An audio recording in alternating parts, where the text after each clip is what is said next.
Hello everyone, welcome to Career Chronicles by BDACC. I'm Hansraj Meena and today I'm here to interview Yash Srivastava. He is the president of BDACC.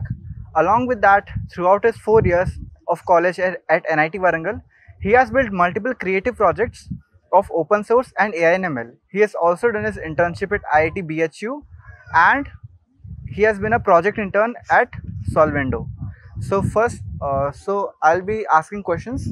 So my first question is that during internships or placements, do companies check the originality or innovation of the projects, or do they check the ratings or stars or downloads of the project on GitHub or any other platform? So that's a nice question to start off with. So for me personally, originality has been a very good thing. So companies do look for originality because you got out of your way to solve a particular problem, and that was something not there. So that is completely valued. So in whatever interviews I've given, both on campus and off campus, they value originality a lot. And other thing is that popularity is just basically a measure of how your project was received with the audience. So having a mix of both is actually really good for you. So my opinion is basically try to work on a problem that is both original and at the same time popular. So popular basically means it solves a good problem that many people are facing.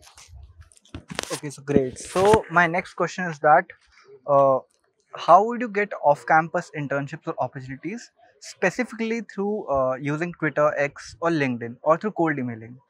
So yeah, throughout like my 4 years, all of the interns and even the job offer that I've got is through off campus only.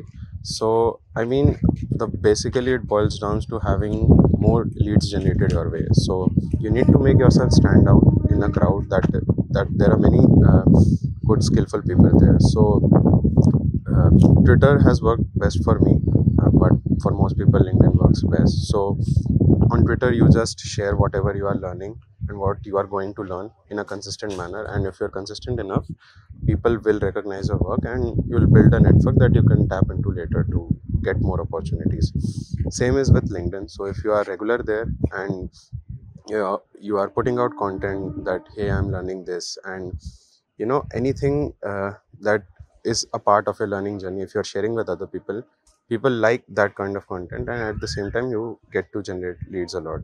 For cold email, it's very easy. So you need to convince the other person basically how can your skills help in his project. So I got my internship at BHU through this only. So I just mailed the professor 4 or 5 lines of how I can contribute to his work, and he really liked my work. So I had something to show, but at the same time, it should also solve some of his problems. So anything that you know your task as an engineer is to just solve as many problems as you can.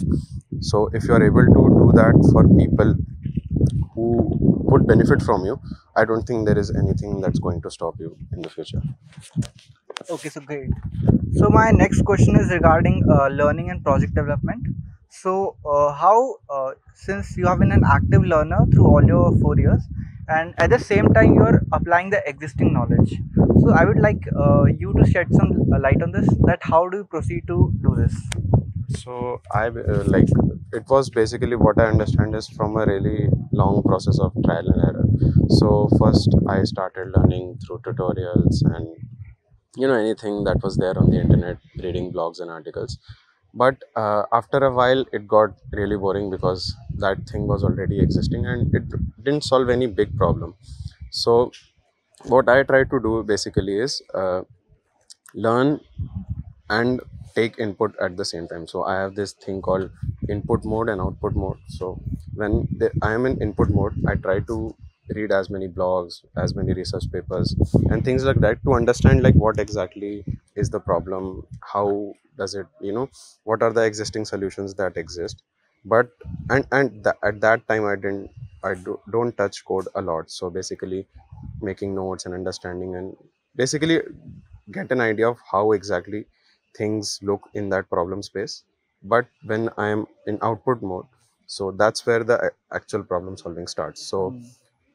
a good thing for anyone who is trying to build or solve any problem is to have a balance of both. So reading good problems and how are they solving it, and also learning how to work on problems for which solutions don't exist. So if you have a balance of both, I don't think there is going to stop anything you from being really good at things. So people value your work when you have worked on very hard problems, so not even hard but problems that have not been solved before, or people have been using very outdated methods to do it. So companies, people value that, and that's also going to build your network. So it gives you originality and makes you stand out, so you should always work on that.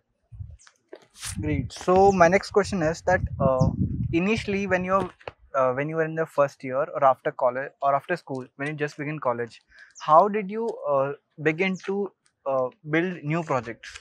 I mean, how did you start building new projects? So for me, learning has always been through projects only. So when I was in my before even in my first year, I was really interested in computer science a lot. So I didn't got my branch in that, but that's a different thing. So you can always change whatever you are learning. So before even my college started, I was really much into solving problems, and I had built projects even before that. So I was really into game development, but after some time I really got interested into AI after reading one of Stanford's books. So that started to make me explore the field a lot. And yeah, building projects is something that is like the really good measure of how much do you know that thing. So Hmm. everyone can learn through tutorials and things like that, but if you can build project in whatever field you are trying to learn, that is going to make you stand out. And if it's original, then you're already 2 steps or 3 steps ahead of the crowd. So many people just get stuck in that tutorial hell, and after some time they don't get to learn a lot. So learning becomes solid when you are working on a problem that you don't know how to solve. So a good way to measure it is through building projects. And when you build projects and you put it out for people to see, that really gives you an advantage over many candidates who are just doing very basic things. So try to build projects. I mean, that is like the best advice I can do, and share it with people so that people know that this person is doing something really good. So yeah. Okay. So my next question is that can you share one of your projects that is your greatest project? I mean, that you are most proud of, and during that life cycle of that project, what kind of challenges did you face, and how did you overcome them? Okay, so yeah, the one project that comes to my mind is something I built last year. So it is an open source library.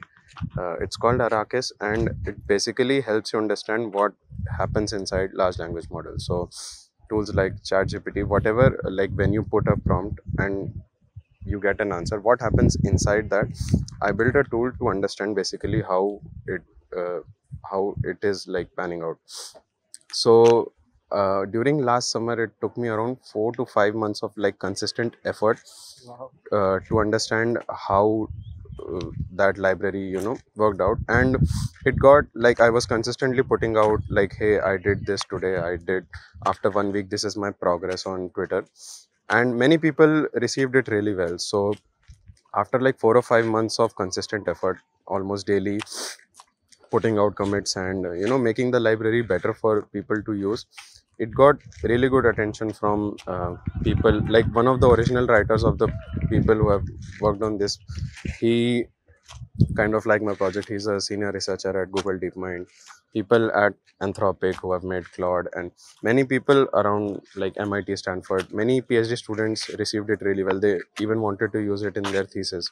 So I mean, that's the power of working on something that whatever existing solutions are there, they are not really good, and something you can tap into. So I didn't know anything about that field when I started out, but I had a general idea of how is it going to pan out. And if you are always come at the problem of solving it from how people are going to receive it, that really restricts on what, hey, I need to work on this. So if you always approach a problem from that point of view, it is really amazing. So it's a really good practice in software development as well. So yeah, I mean, the biggest challenge that I faced was consistency. So when you work alone on a project for like 4 or 5 months, consistently having that, same burst of motivation that you had in the first week or so, is difficult to maintain. But I think me consistently putting out, hey, I did this, and people validating it over Twitter or whatever platform, that really motivated me to continue working on this. So yeah, it was received really well with the community, and I even got to learn a lot. It was a field I didn't know existed, and but I was like, hey, I can build this. How difficult it is going to be? It was really difficult, but I stayed consistent, and yeah, it really worked out for me. So many of the leads that I got after that were based on that project. It was like, hey, it was really cool. So many people reach out to you if you have worked on such projects. So yeah, my advice would be to just work on things from that point of view. So how people are going to perceive it. So it is like fully open source. So if it's open source, people can see and they can also contribute. So that is also a really good thing. So great. So my next question is that for a fresher, for a first year, second year student who have basic knowledge in languages like C++ or Python, uh, how should they start their journey into this field, and what resources in their very beginning stages can they refer to for uh, developing projects? So yeah, even during when I was learning, uh, basic having your basics really well in software development, things such as hoops, dbms and things like that, these are like the essential skills. So you basically need them, and those are like easy to learn, but at the same time, they don't test you on that. So any platform where you can test your skills, so it could be anything. So you can don't if you don't go too hard on it, you can go for like hacker rank, lead code, whatever. But yeah, if you for me, I didn't go too much competitive into it. I liked ml a lot, so I had the baseline level of understanding of these projects. So and yeah, these platforms are good. Another good that comes to mind is was project toiler. So you have basically math problems and Mhm. you need to solve them using programming. So it also sharpened your math skills and at the same time your programming Program. skill. So these kind of platform where you can basically at the end of the day, anything software development related is having a converting a vague problem statement into something that is clearly defined. So any platform that bridges your gap in understanding these two things would work really well. So anything could be that. So for me it was like HackerRank and Project Euler, but for you it could be Lead Code and anything like. Okay, so for example, is a YouTube tutorial based or a blog based platform actually helpful for learning how to build projects? So a good thing that tutorial does is it just narrows down what you need to work on. So when you're starting out a project, you get confused a lot in terms of, hey, what should I build? Is it a good path? And when you don't know anything about a particular thing, a tutorial, YouTube tutorial or any blog post narrows down, hey, this is something that people have done and maybe I can do it too. It's not that difficult. So it narrows down your scope, but at the same time it can make you understand the core concept behind it, but it's not very original in terms of how you are approaching that problem. So anything, if you are learning from tutorials, I would always recommend try to change some things about whatever it's there. So if they're using some particular library, try changing it and see if you can replicate the same that the tutorial did. So it is good for narrowing down your approach, like, hey, I should work on this and people have worked on that. But at the same time, if you want to stand out, I would recommend changing things a lot. So it could be anything, a library, some part of code, or basically cleaning out the code if the code is not really clean in their tutorial. And in that way you learn some non-tangible skills that are attached to it, but you don't actively look out for it. So yeah, I would recommend learning in that way. Okay, so yeah, that's a great insight actually, because if project is directly copied from tutorial, you won't stand out. Okay, so the next question is that in the ML field, which is continuously expanding day by day, and we are hearing it in the news and everywhere. So how should a student, or how should a anybody who wants to pursue this field should be updated? They should do something to be updated on these frequent changes, and how should they prepare themselves to adopt to these changes? Okay, so whatever new advancement, especially in ML and AI field, happens first on Twitter. So if you are active on Twitter and if you are following the right people, you get these news fast. So most of the researchers who put their work on, in ML and AI always put first it on LinkedIn and then on different platforms. So if you are following the right people, you always get an idea of, hey, this is the new happenings in the field, and adapting to them is basically, let's say a researcher puts out a paper on how to solve, let's say, computer vision problems. So it advances some of the things that were already happening. So you can just read through their research paper and understand what they're trying to solve. And if you want to go really deep into the problem, you can also re-implement their paper and see whether these results are good or not. Most of the researchers provide a code base, so you can also understand, going from a very vague problem to a particular solution, how did they bridge that gap. So the more you do this, the more frequently and more different kind of problem you do it on, the more you will learn a lot. So reading through a research paper and converting it to code is a very difficult problem. So for freshers, the best thing to do is basically get in the habit of being that uncomfortable in through that code and working on that problem.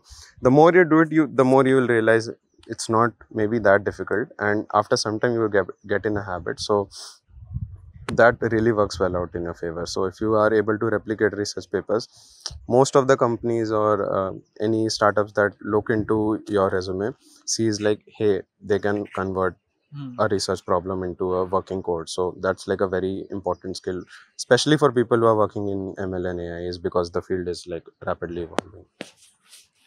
Okay, great.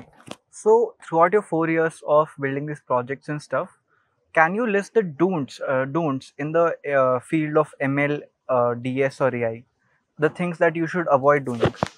So first is like the tutorial, because if you are working solely on tutorials, you won't be standing out from the crowd. So things like, if you are working only on Titanic problem on Kaggle and not doing anything which is very different from whatever all people are doing, you are going to not going to stand out from the crowd. So my first thing is, if you want to learn from tutorial, go for it. But at the same time, yeah, as I said, work on original thing, try to change things a bit. If they are working on some data set, use different data set. So in that way you get to learn a lot. And because the first time things are not going to work out, code is going to break a lot. So going from breaking that code to making it into fully functional code, that is something no tutorial or no amount of learning is going to teach you. You have to sit down and understand, hey, this is the core problem with this code, how do I make it working, going through many articles, Stack Overflow and things like that. So that is one advice, first of all, that I would like to give. Second is not deploying your projects. So if you are working in ML and your whole code is just one line, one Python script, that is not going to stand. If you have a fully functioning deployed code that people can use, that is something most people don't really look at. And if you have done that, you are already ahead of like 90% of the people, because many people just get on the hype of ML and AI and not really learn the essential skills that are there. So your model is of no use if it's just sitting in a Python file. If it's deployed and people can use it, that is something you should always look for. So whatever problem you are solving, if it's a ML related problem, if you have a fully functioning deployed code, many people are going to look into it, and at the same time they can also benefit from it. So these are the two advice that comes to mind. Okay, so great. So you are also into blogging, right? Yes. So, would you share your experience on if a person is building something or building a project or learning something, how should they blog about it? How should they share their experience about it? And what are the perks? What are the advantages of doing this? So basically, for technical projects, a good technical blog goes through in detail of how and why did you solve that problem, Hmm. and at the same time, no, it's not even too much boring to when someone is looking. If it's full of code, people will be like, hey, I can just go through the code base.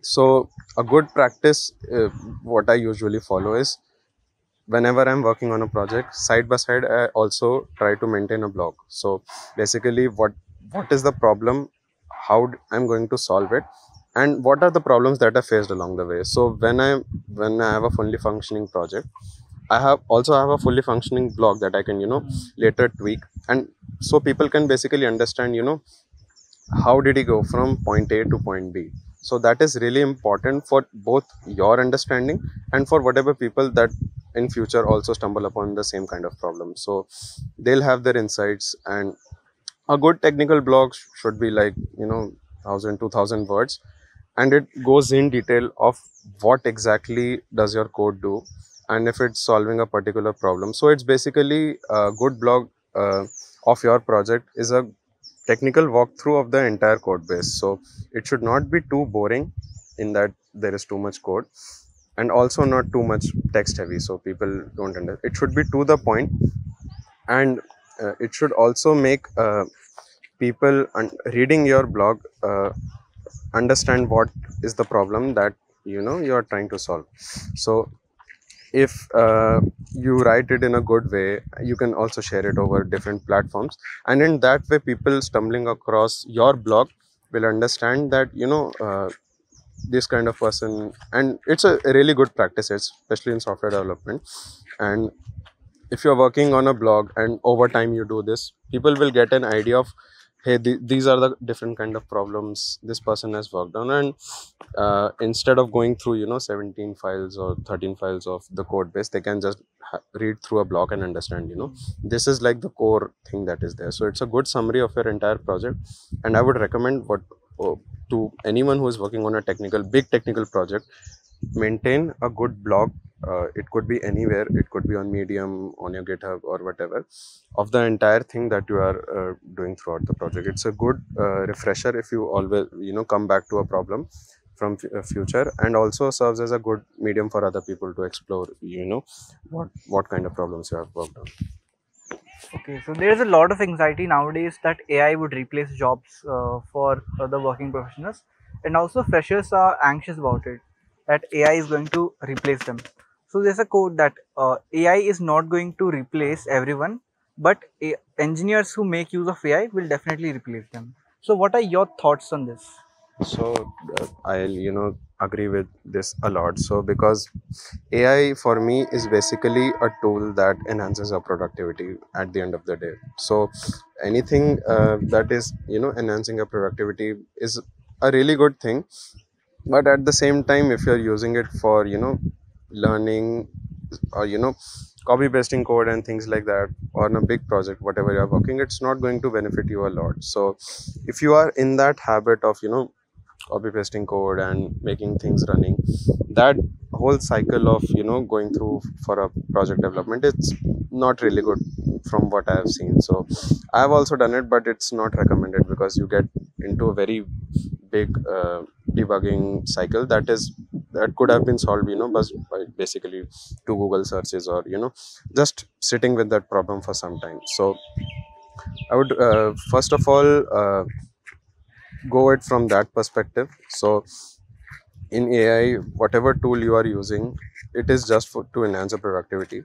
And for software development is a really big field, in that anyone who is learning the core principles really well will not be replaced, because it's a very vast field. And even if you know to how to write code, how will that code look in production when people actually using it?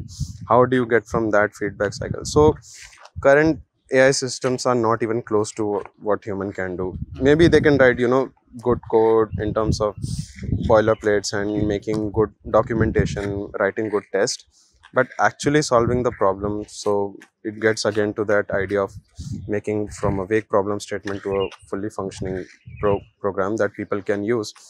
That gap is not bridged by AI till now, and I'm pretty sure in the future also it won't. So they can write good scripts and things like that, any small problem that you're trying to face. But software development is a very big field, so when you are trying to solve problems at that scale for users who care about that thing also, I don't think a person who an AI is going to replace them if you have your principles and foundations really strong. So yeah, a good advice would be just get your fundamentals really clear and work in problems that make you feel uncomfortable. So the more you get in the habit of being in proximity with good problems that are very uncomfortable, you will get to learn a lot. And learning happens outside a comfort zone. So the more you get in the habit of being outside a comfort zone and trying to solve problems, the more you are going to learn. So yeah. So thank you Yash for your insights. They were really great. Like, share and subscribe.